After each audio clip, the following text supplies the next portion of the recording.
दोस्तों, अपनी पिछली वीडियो हिस्सा सोम में हमने मुगलों का वो सुनहरा दौर देखा जब हिंदुस्तान दुनिया का सबसे अमीर मुल्क था। हमने देखा कि शाहजहां ने मोहब्बत की यादगार ताजमहल और तख्ते ताऊस बनाया, लेकिन हमने ये भी देखा कि इसी शान और शौकत का अंजाम कितना खौफनाक हुआ।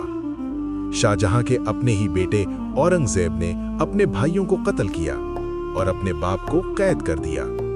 वो बादशाह जिसने दुनिया को ताजमहल दिया, वो अपनी जिंदगी के आखिरी 8 साल कैद खाने की खिड़की से बस उसे हसरत से देखता रहा। शाहजहां की मौत के साथ ही फन, मौसीकी और तामीरात का दौर खत्म हुआ और अब तख्त पर वो शख्स बैठा है जो हाथ में कुरान और कमर पर तलवार रखता है, औरंगजेब आलमगीर। क्या इसकी सख्ती सल्तनत को बचा पाएगी या डुबो देगी?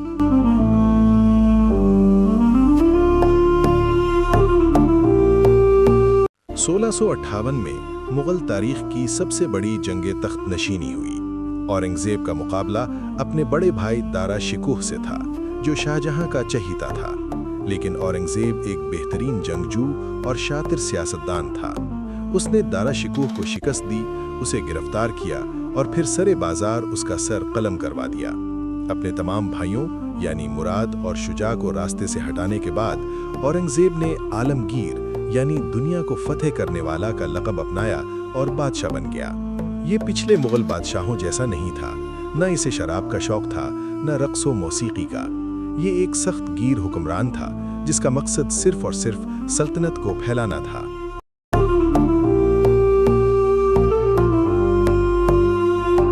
हुकूमत सिर्फ अल्लाह की मर्जी से चलती है।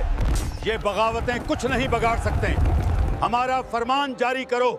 औरंगजेब के दौर में मुगल सल्तनत अपने रकबे के लिहाज से सबसे बड़ी लार्जेस्ट हो चुकी थी। शुमाल में कश्मीर से लेकर जनूब में कावेरी नदी तक और मगरिब में अफगानिस्तान से लेकर मशरिक में बंगाल तक सब मुगलों के कब्जे में था। लेकिन इस फैलाव की एक कीमत थी। औरंगजेब ने अकबर की सुलह कुल की पॉलिसी को बदल दिया। उसने मौसीकी पर पाबंदी लगा दी, दरबारी शायरों को निकाल दिया और गैर मुस्लिमों पर दोबारा जजिया यानी टैक्स लगा दिया। उसने अपनी जिंदगी बहुत सादा कर ली। कहा जाता है कि वो खजाने से जाती खर्च लेने के बजाय टोपियां सीकर और कुरान की खत्ताती करके अपना खर्च चलाता था। लेकिन उसकी सख्ती में सल्तनत में बगावतों को जन्म देना शुरू कर दिया था।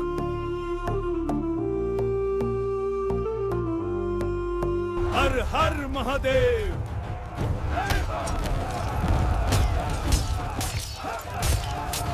मुगलों को पहली बार एक ऐसे दुश्मन का सामना था जो मैदान में लड़ने के बजाय छुपकर वार करता था।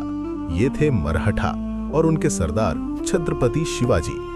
शिवाजी ने औरंगजेब की नाक में दम कर रखा था। एक बार औरंगजेब ने धोखे से शिवाजी को आगरा बुलवाकर कैद कर लिया, लेकिन शिवाजी मिठाई की टोकरी में छुपकर फरार होने में कामयाब हो गए। ये औरंगजेब की सबसे बड़ी नाकामी थी। मराठों ने दक्कन यानी जनूबी हिंद में मुगलों के लिए जमीन तंग कर दी और यही वो दलदल थी जिसमें मुगलिया सल्तनत धंसती चली गई। जल्दी करो, खींच के निकालो इसे, हम यहाँ फंसे रह जाएंगे। 1681 में औरंगजेब ने एक ऐसा फैसला किया जिसने सल्तनत की कमर तोड़ दी। वो अपने बागी बेटे अकबर, शहजादा अकबर का पीछा करते हुए खुद दक्कन यानी जनूबी इंडिया चला गया। उसे लगा था कि वो चंद सालों में सब ठीक कर देगा, लेकिन वो वहां 26 साल तक फंसकर रह गया। वो एक किला जीतता, मराठा दूसरा किला जीत लेते।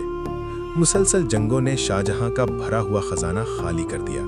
लाखों फौजी मारे गए। शुमाल में दिल्ली और पंजाब का इंतजाम बिगड़ने लगा क्योंकि बादशाह तो हजारों मील दूर दक्कन के जंगलों में भटक रहा था। मौर्रिखीन कहते हैं कि दक्कन औरंगजेब के लिए वही साबित हुआ जो हस्पानिया यानी स्पेन नेपोलियन के लिए साबित हुआ था, यानी एक नासूर। मैं अकेला आया था और अकेला जा रहा हूं। आखिरकार 88 साल की उम्र में 1707 में औरंगजेब आलमगीर का इंतकाल हुआ। मरते वक्त वो बेहद उदास और मायूस था। उसने अपने बेटों को लिखे आखिरी खत में कहा, मैं अकेला आया था और अकेला जा रहा हूँ। मैंने अपनी राया का ख्याल नहीं रखा।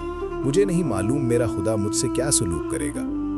औरंगजेब को खुल्दाबाद में एक कच्ची कब्र में दफनाया गया, जो आज भी वहीं मौजूद है। اس کی موت کے ساتھ ہی مغل سلطنت کا روب اور دبدبا بھی دفن ہو گیا۔ اس نے اپنے پیچھے ایک بہت بڑی لیکن کھوکھلی سلطنت چھوڑی تھی۔ خزانہ خالی تھا، فوج تھکی ہوئی تھی اور بیٹے تخت کے لیے لڑنے کو تیار تھے۔ اب کون بچائے گا اس ڈوبتی ہوئی کشتی کو؟ دیکھیے ہماری سیریز کا آخری اور دردناک حصہ پنجم، نادر شاہ کا حملہ، رنگیلے بادشاہ اور 1857 کی بربادی۔ اگر آپ دوستوں نے ہمارے آگے 4 حصے نہیں دیکھے ہیں تو چینل میں موجود ہیں، ضرور دیکھیں، اور ویڈیو اچھی لگی تو لائک اور چینل کو سبسکرائب بھی کریں۔